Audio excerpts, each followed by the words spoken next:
بسم اللہ الرحمن الرحیم۔ شروع اللہ کے پاک نام سے جو بڑا مہربان نہایت رحم والا ہے۔ دوستو، آپ اس وقت موجود ہیں اردو میڈیکلز پر۔ دوستو، آج میں آپ کو ایک ایسی لڑکی کی کہانی سنانے جا رہا ہوں جسے سن کر آپ لوگوں کو یقین ہو جائے گا جہالت آج بھی ویسے کی ویسی موجود ہے جتنی کہ اسلام کے آنے سے پہلے 1400 سال پہلے موجود تھی، اور یہ جہالت ایسے لوگوں نے پھیلا رکھی ہے جو اندھے، بہرے اور گونگے ہو چکے ہیں، جن کے بارے میں اللہ نے فرمایا کہ میں نے دردناک عذاب تیار کر رکھا ہے۔ میں آج بھی وہ دن یاد کرتا ہوں تو میری روح کانپ جاتی ہے کہ یا اللہ ایسا برا دن کسی کو نہ دکھانا۔ میرا نام اسفند ہے اور میں پیشے کے لحاظ سے ایک ڈاکٹر ہوں۔ یہ ان دنوں کی بات ہے جب میں اپنی زندگی کے سب سے مشکل دور سے گزر رہا تھا۔ میں ایک ڈاکٹر ہونے کے باوجود خود ایک ڈاکٹر کے پاس جاتا تھا اپنے ذہنی علاج کے لیے، اور جس ڈاکٹر کے پاس میں جاتا تھا وہ ایک سائیکالوجسٹ تھی اور میری کلاس فیلو رہ چکی تھی، اور وہ دوسرے شہر میں تھی، اور مجھے ہفتے میں 2 بار سیشن کے لیے دوسرے شہر جانا پڑتا، وہ بھی 5 گھنٹے کا سفر طے کر کے۔ لیکن جو باتیں میں سائیکالوجسٹ سے کر سکتا تھا وہ اور کسی سے نہیں کر سکتا تھا، اس لیے میں اپنے علاج کے لیے دوسرے شہر جانے پر مجبور تھا۔ پہلے تو مجھے ہفتے میں 2 بار جانا پڑتا، پر جیسے ہی میری حالت سنبھلی میں نے ہفتے میں 1 بار جانا شروع کر دیا۔ میں ہفتے کی رات کو جاتا اور اتوار کو واپس آ جاتا، لیکن یہ لمبا سفر مجھے تھکا دیتا تھا، اور ذہنی طور پر میں بہت پہلے سے تھکا ہوا تھا۔ آج بھی اپنی زندگی کے وہ خوشی بڑے دن یاد کر کے میری آنکھیں نم ہو جاتی تھیں۔ صرف 1 سال پہلے تک سب ٹھیک چل رہا تھا۔ میری ایک چھوٹی سی فیملی تھی، ایک خوبصورت سی بیوی اور ایک ننھی پڑی جیسی بیٹی۔ میں خود کو دنیا کا سب سے خوش قسمت انسان تصور کرتا تھا، کیونکہ میرے پاس سب کچھ تھا، صحت، دولت، بیوی اور اولاد بھی۔ اور پھر ایک دن شاید میری خوشیوں کو میری ہی نظر لگ گئی تھی۔ وہ طوفانی رات تھی، میں اپنی بیوی اور بیٹی کے ساتھ جا رہا تھا جب اچانک موسم خراب ہوا اور طوفانی بارش شروع ہو گئی۔ بارش بہت خطرناک تھی۔ میری بیٹی کی طبیعت خراب تھی اور ہمیں جلد از جلد گھر پہنچنا تھا۔ موسم اتنا خراب تھا کہ میری بیوی ڈر رہی تھی۔ وہ مجھے بار بار کہہ رہی تھی کہ اسفند دھیان سے گاڑی چلائیں، اور میں اپنی بیٹی کی خراب طبیعت دیکھ کر اس قدر بدحواس ہو چکا تھا کہ کچھ سمجھ نہیں آ رہا تھا۔ اور پھر وہ ہوا جو نہیں ہونا چاہیے تھا۔ طوفانی بارش میں میری گاڑی سامنے سے آتی گاڑی سے ٹکرا گئی، اور وہ طوفانی رات مجھ سے میری بیٹی اور بیوی دونوں کو چھین کر لے گئی۔ میری زندگی ختم ہو چکی تھی، اور سانسیں زندہ تھیں اور مجھے جینا تھا۔ پتہ نہیں اللہ نے مجھے کیوں زندہ رکھا تھا۔ پورا 1 سال تو میں نے پاگلوں کی طرح گزارا، اور میں زندگی کی طرف لوٹ رہا تھا، اور آج کا طوفانی موسم دیکھ کر مجھے وہ سب یاد آ گیا۔ آج پھر بارش ہو رہی تھی اور مجھ سے گاڑی نہیں سنبھل رہی تھی۔ میرے ماتھے پر پسینہ آ گیا تھا اور ہاتھ پاؤں کانپنے لگے تھے۔ بارش اس قدر شدید تھی کہ کچھ دکھائی نہیں دے رہا تھا۔ گاڑی گیلی سڑک پر پھسلتی جا رہی تھی۔ اس کے پہلے کہ کچھ برا ہوتا، میں نے گاڑی سٹارٹ کر کے کنارے روک دی اور گاڑی کی سیٹ سے پشت ٹکا کر آنکھیں موند لیں۔ باہر بارش ایسے برس رہی تھی جیسے پتھر برس رہے ہوں۔ میں ایک سنسان راستے پر تھا، کبھی کبھی اکا دکا گاڑیاں گزر جاتی تھیں۔ جانے کتنی دیر میں یوں ہی آنکھیں مندے اپنی بیوی اور بیٹی کی یادوں سے کھیلتا رہا، جب اچانک گاڑی کے دروازے پر کسی نے دستک دی۔ میں ہڑبڑا کر اٹھ بیٹھا اور ساتھ میں ڈر بھی گیا کہ اس پہر جانے کون تھا۔ میں نے غور سے دیکھا تو ایک بوڑھا شخص دروازے پر دستک دے رہا تھا۔ میں نے دیکھا تو بارش پہلے سے کافی کم ہو چکی تھی۔ اس بوڑھے نے ایک بڑا سا چاپر سر پر چڑھا رکھا تھا تاکہ بارش سے بچ سکے۔ میں نے گاڑی کا شیشہ نیچے کیا تو اس نے کہا کہ بیٹا، مسافر ہوں، کہاں جا رہے ہو؟ تمہاری طبیعت ٹھیک ہے؟ میں نے کہا جی میں ٹھیک ہوں، بارش کی وجہ سے رک گیا تھا، اب چلتا ہوں۔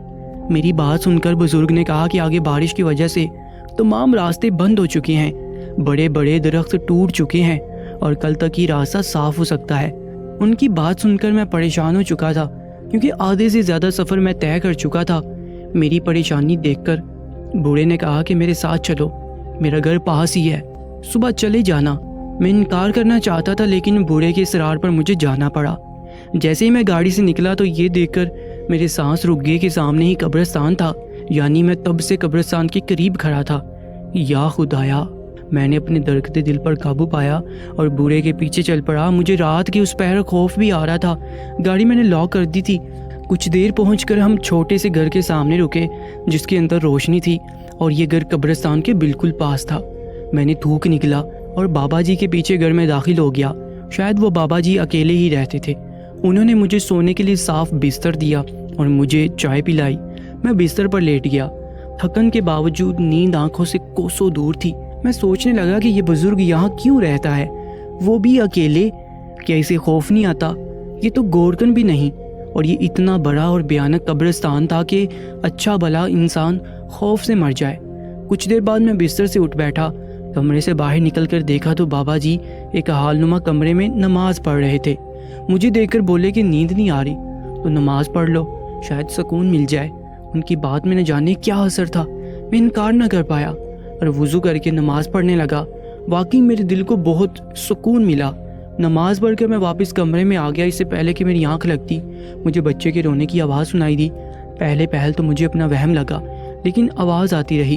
اکثر مجھے اپنی بیٹی کی آواز سنائی دیتی تھی جب کبھی ڈپریشن کا دورہ پڑتا تھا، پر اس بار ویسا نہیں تھا۔ ایسا محسوس ہو رہا تھا جیسے ایک نہیں بلکہ ایک سے زیادہ بچے رو رہے ہوں اور روتے جا رہے ہوں۔ میں جھٹ سے اٹھ کر بیٹھ گیا۔ اتنی دیر میں اس بزرگ کا چہرہ بھی دروازے پر نمودار ہوا اور مجھے دیکھتے ہی کہا کہ بیٹے، کیا تمہیں بھی بچوں کے رونے کی آواز آ رہی ہے؟ یعنی میرا شک صحیح تھا۔ میرے چہرے کا رنگ پھیکا پڑ گیا۔ بابا جی نے کہا کہ چلو باہر چل کر دیکھتے ہیں آواز کہاں سے آ رہی ہے۔ ویسے تو یہ ناممکن لگتا ہے اس وقت قبرستان میں بچے ہوں، پر پھر بھی ہو سکتا ہے کوئی مسافر ہو جس کے پاس بچے ہوں اور انہیں مدد کی ضرورت ہو۔ پھر ہم دونوں گھر سے باہر نکل آئے اور آواز کی سمت بڑھنے لگے۔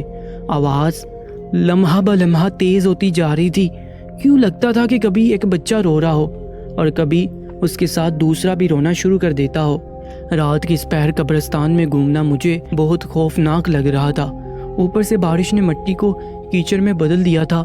بالآخر ایک جگہ پہنچ کر آواز آنا بند ہوگی اور پھر جو منظر مجھے دیکھنے کو ملا، اگر میں ڈاکٹر نہ ہوتا اور مضبوط اعصاب نہ ہوتا تو یقیناً وہیں ڈہ جاتا۔ سامنے ہی بارش کی وجہ سے ایک قبر ایک جانب سے گر کر کھلی ہوئی تھی اور اس میں 4 نومولود بچے پڑے رو رہے تھے۔ ان کی آواز بہت بلند تھی۔ کئی لمحے میں اور بابا جی صدمے کی کیفیت میں ایک دوسرے کو دیکھتے رہے۔ پھر بابا جی آگے بڑھے اور مجھ سے زیادہ بہادر تھے۔ انہوں نے بچوں کو قبر سے نکالا اور مجھے تھما دیا۔ اچانک میری نظر قبر میں ایک جانب کو پڑے بیش قیمتی کڑے پر پڑی تھی۔ میں نے اسے بھی اٹھا لیا۔ میرا ارادہ غلط نہیں تھا، میں نے یہ کسی مقصد کے تحت اٹھایا نہیں تھا۔ اتنی ٹھنڈ کے باوجود بھی میرا جسم پسینے سے بھر چکا تھا۔ جانے کیسے میں اور بابا ان بچوں کو گھر لائے۔ بابا جی نے اور مٹی ڈال کر وہ قبر بند کر دی تھی۔ بچے زندہ تھے اور وہ بیمار بھی تھے۔ میں نے بابا جی سے ایک کپڑا لیا اور بچوں کو اس میں لپیٹ کر اپنی گاڑی کی طرف بھاگا۔ میں یہاں رکتا تو بچوں کی جان جا سکتی تھی۔ موسم اب پہلے سے قدرے بہتر ہو چکا تھا۔ میں 3 گھنٹوں کے سفر کو 1 گھنٹے میں ختم کرتے اپنے کلینک پہنچا اور 4 بچوں کا علاج کیا۔ وہ آج کے ہی پیدا ہوئے لگ رہے تھے۔ بچے اب پہلے سے بہتر تھے جبکہ میرے ہاتھ ابھی تک معطل تھے۔ یہ واقعہ بہت ہی خوفناک تھا، شاید کوئی بھی اس پر یقین نہ کرتا۔ اگلے کچھ دن میں نے بچوں کی دیکھ بھال میں لگائے اور پھر میں نے وہ کڑا نکالا۔ اس پر کسی عربی شیخ کا نام اور پتہ لکھا تھا۔ چنانچہ میں اس پتے پر پہنچ گیا۔ جب وہاں پہنچا تو دیکھا ایک آدمی بستر پر پڑا تھا۔ وہ چلنے پھرنے اور اٹھنے سے بھی قاصر تھا۔ ایک ملازم تھا جو اپنے مالک کی خدمت کر رہا تھا۔ میں نے اس شیخ کو کڑا دکھایا تو وہ رونے لگا، لیکن وہ بول نہیں سکتا تھا۔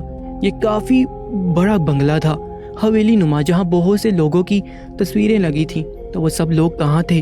میں نے ملازم کو بڑی مشکل سے راضی کیا کہ مجھے سچ بتائے۔ اس پر اس نے کہا کہ کسی وقت میں اس حویلی میں بڑی رونق ہوتی تھی، پورے خاندان کے 30 افراد تھے۔